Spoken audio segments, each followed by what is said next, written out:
Good afternoon everybody. आज हम अपने इस क्लास में 12th क्लास की इंटीग्रेशन में उन क्वेश्चंस को डिस्कस करेंगे जो एग्ज़ाम की दृष्टि से देखें तो बहुत इंपॉर्टेंट होते हैं।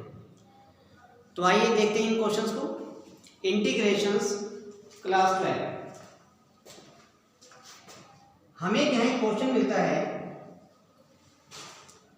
e raise to power x minus 1 plus x raise to power e minus 1 divide by e raise to power x plus x raise to power e। देखिए e raise to power x minus 1 plus x raise to power e minus 1 divide by e raise to power x plus x raise to power e। तो अब देखिए यहाँ पर जो हमें condition मिलती है वो न्यूमरेटर और डिनोमिनेटर को हम थोड़ा सा अगर चेक करके देखें तो हमें लगेगा थोड़ा सा रिलेशन एंड डिफरेंशिएशन का। हालांकि एग्जैक्टली नहीं मिल रहा लेकिन फिर भी थोड़ा सा रिलेशन जरूर मिल रहा है। हम यहाँ पर कर सकते हैं let e raise to power x plus x raise to power e equal to t। हमने यहाँ सब्स्टिट्यूट कर लिया इसे सो दैट, और हम समझते हैं कि सो दैट का मीनिंग होता है यहाँ पर डिफरेंशिएशन करना। तो डिफरेंशिएशन क्या लिखेंगे, e raise to power x का डिफरेंशिएशन सेम रहेगा, यहाँ पर e into x raise to power e minus 1 equal to dt, और हम यहाँ लिखते हैं ब्रैकेट में dx। अभी हमें न्यूमरेटर में x raise to power e minus 1 तो मिला लेकिन ये कंडीशन नहीं मिलती, तो हम इसे लिख सकते हैं e raise to power x। अगर हम यहाँ माइनस 1 और प्लस 1 कर दे तो कोई फर्क नहीं पड़ता।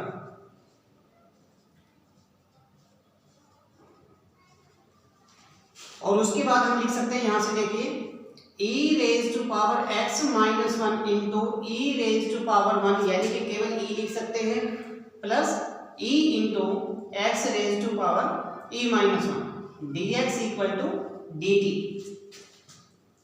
हम यहां से e कॉमन निकाल दें तो हमको मिलेगा e into e raise to power x minus 1 plus x raise to power e minus 1 dx equal to dt। और finally we can write e raise to power x minus 1 plus x raise to power e minus 1 dx equal to 1 upon e dt। देखिए बेटा,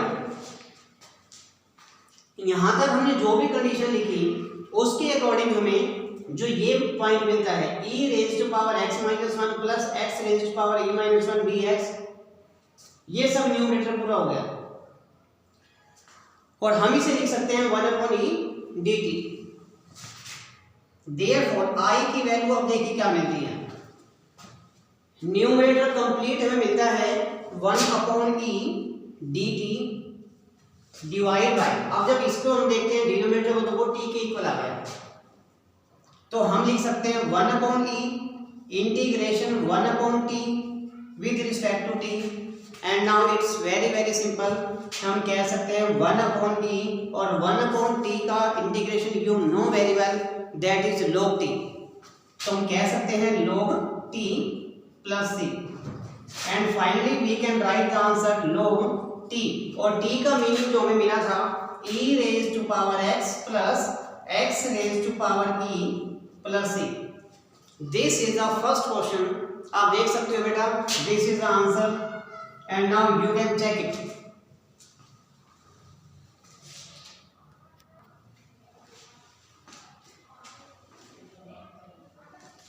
and now second question is बेटा कि integration हमें करना है 1 upon 3 sin x minus 4 sin 2x। अब देखिए जैसे ही हम यहाँ डिनोमिनेटर को देखते हैं तो हमें यहाँ पर याद आता है कि this is the formula for sin 3x। अब 1 अपॉन sin x हम इसे थीटा मान लें, 1 अपॉन sin थीटा बनता है cosecant theta, so we can say cosecant 3x। अब कोसेकेंट x का इंटीग्रेशन हम सभी जानते हैं, कोसेकेंट x का इंटीग्रेशन होता है log cosecant x minus cot x। तो हम इसे लिख सकते हैं log of cosecant 3x minus cot 3x। अब x का जो कोएफिशिएंट 3 है वो इसके साथ डिनोमिनेटर में आएगा प्लस c, तो हम इसे आंसर लिख सकते हैं, या फिर हम इसे लिख सकते हैं 1/3 log of cosecant 3x minus cot 3x and this will be the answer. देखिए बेटा, this was very simple question, लेकिन ये वाले क्वेश्चन एग्जाम में आने की काफी चांसेस होते हैं, तो this is very important for exam, you can check it now.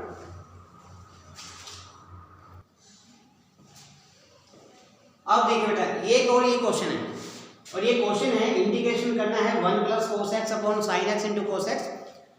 तो यहाँ पर हम देखते हैं कि हमें न्यूमरेटर में 2 टर्म्स मिली है और जबकि डिनोमिनेटर में सिंगल टर्म मिली है। तो अगर हम न्यूमरेटर की दोनों टर्म्स को सिंगल टर्म से डिवाइड करें डिनोमिनेटर से,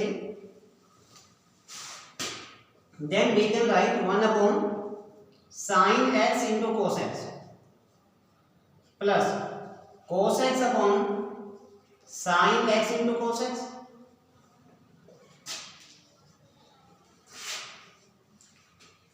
one upon sine x into cos x, sine x into cos x जहां पर भी मिलता है वहां पर हमें आवश्यकता फील होती है फॉर्मूले की।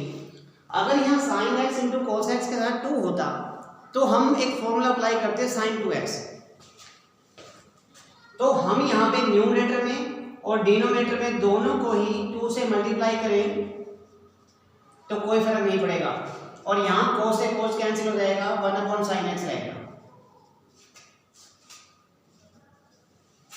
अब यहाँ लिख सकते हैं 2 तो न्यूमरेटर में पहले से ही है, 1 अपॉन साइन 2x ऐसा लिख सकते हैं, प्लस 1 अपॉन साइन x, एक दूसरा इंटीग्रेशन हो गया।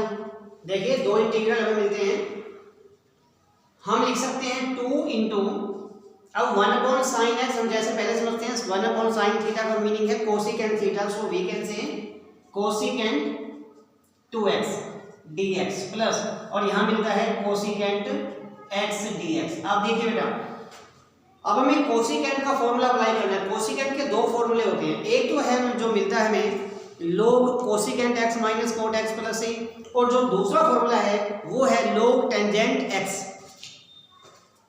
तो हम इसे लिख सकते हैं log tangent x one two, angle में हाफ हो जाएगा, तो ये 2 तो हमारे पास यहाँ सेम रहेगा, और कोसिकेंट 2x को हम क्या लिख सकते हैं, इसका इंटीग्रेशन आएगा log टेंजेंट, एंगल को हाफ कर देंगे और एंगल बन जाएगा x, log tangent x plus, और यहाँ से फिर से इसी फॉर्मूले को अप्लाई करें तो मिलता है log tangent x upon 2 plus c। So this is the answer for this question. आप देख सकते हो हमने केवल कोसिकेंट का इंटीग्रेशन किया और ये फॉर्मूला अप्लाई कर दिया, और फॉर्मूला मैं फिर से बता रहा हूँ, कोसिकेंट x का एक और फॉर्मूला जो नेक्स्ट है वो है log टेंजेंट x अपॉन 2, मतलब एंगल को हाफ करना है, तो यहाँ 2x को हमने हाफ कर दिया और वहां पर x को। तो आई थिंक ये बात समझ में आ गई होगी सभी को।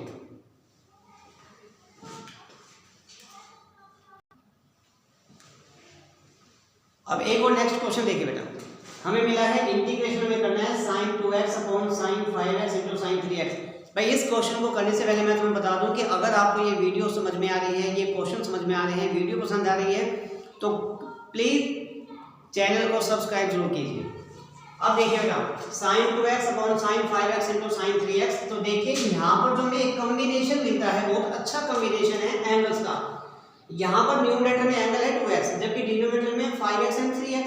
तो हम जरा समझ सकते हैं कि अगर 5 माइनस 3 करते हैं तो 2 आएगा,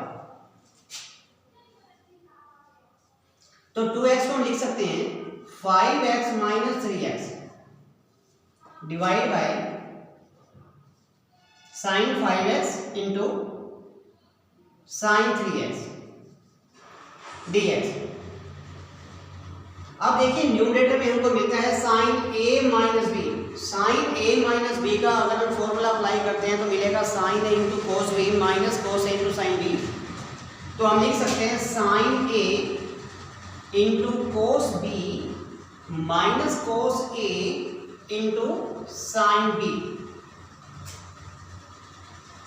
sin 5x into sin 3x।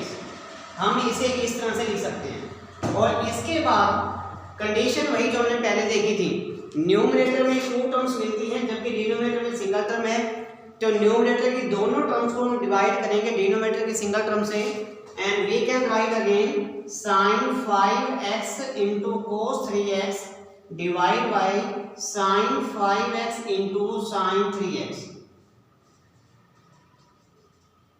Minus cos 5x into sin 3x divide by sin 5x into sin 3x dx। अब हम देख सकते हैं बड़ा आसानी से sin 5x यहाँ कैंसिल हुआ, then cos 3x upon sin 3x, क्योंकि एंगल सेम है और एंगल सेम होने की वजह से we can write cot 3x minus, अब यहां से देखिए sin 3x कैंसिल होगा और फिर मिलता है एंगल सेम है इसलिए cos theta divide by sin theta and we can say cot 5x। और अब देखिए इसका आंसर हम यहां लिखते हैं।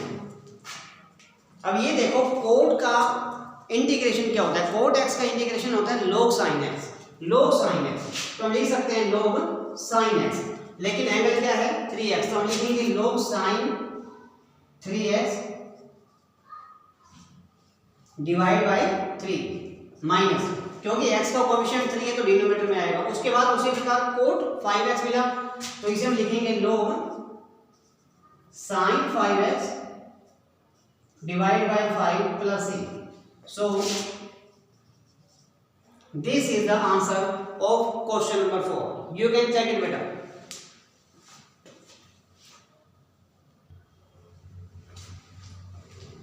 और देखिए बेटा अब इसके बाद एक क्वेश्चन हो रहा है हमारे पास, इंटीग्रेशन हमें करना है root e raise to power x minus 1। अब देखिए जहां कहीं हमें e raise to power x दिखाई देता है ना तो उसका डिफरेंशिएशन हमें मिलता है e raise to power x, लेकिन बात यह है कि हमें वहां e raise to power x को मिल नहीं रहा, तो इसलिए इस प्रकार के क्वेश्चन में हम ये सारे को टी पुट कर लेते हैं, तो रूट को भी हमने साथ में ले लिया तो मिलेगा e raise to power x minus 1 equal to t square, and after that we can write e raise to power x equal to t square plus 1। तो आई थिंक यहां तक सबको समझ में आ रहा होगा।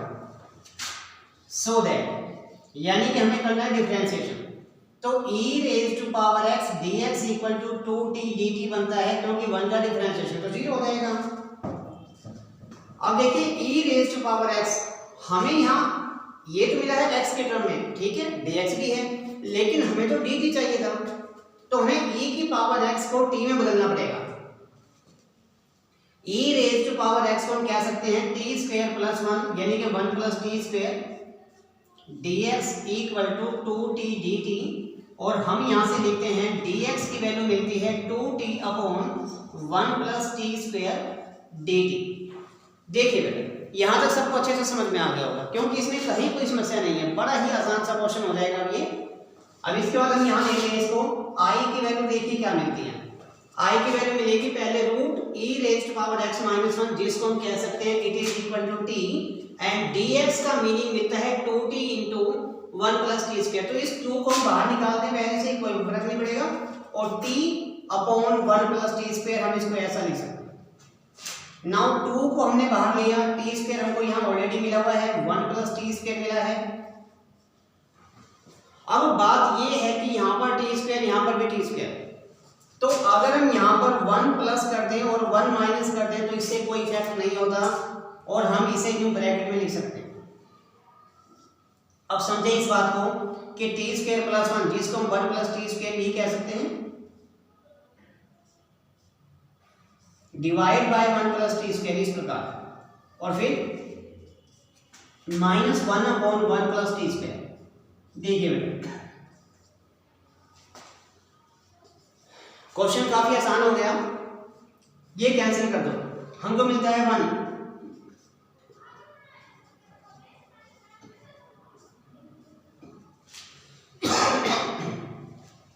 तो 1 minus 1 upon 1 plus T square.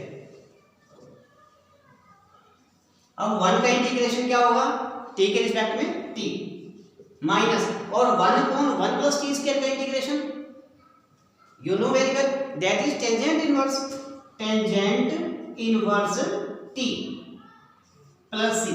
और इसके बाद हमें कुछ भी अलग नहीं करना, कुछ भी अलग सोल्व नहीं करना। सिंपल सी बात यह है कि जहां पर टी है वहां पर टी की वैल्यू पुट कर दें, और टी की वैल्यू है log x minus e raise to power x minus 1, और यहाँ पर मिलता है टेंजेंट इनवर्स फिर से t, और t का मीनिंग फिर से आया e raise to power x minus 1 whole log plus c, and that is the answer for this question. देखिए बेटा, आज हमने जो भी क्वेश्चन देखे वो मैथ में, जो 12th क्लास का जो मैथ है उसमें एग्जाम की दृष्टि से ये सारे क्वेश्चंस बड़े इंपॉर्टेंट हैं, बहुत ही इंपॉर्टेंट है, और तुम्हें इसके लिए प्रैक्टिस करनी है, बहुत सारी प्रैक्टिस करनी है। और उसके बाद भी अगर आपको कहीं कोई प्रॉब्लम है तो आप कमेंट बॉक्स में लिखकर जरूर बताइए, और तुम्हें कोई और क्वेश्चन में कहीं ऐसी फीलिंग हो रही है कि कहीं प्रॉब्लम आ रही है तो आप कमेंट बॉक्स में लिखकर बता दीजिए, ताकि उन क्वेश्चन को भी सोल्व किया जा सके। ओके बेटा, थैंक यू।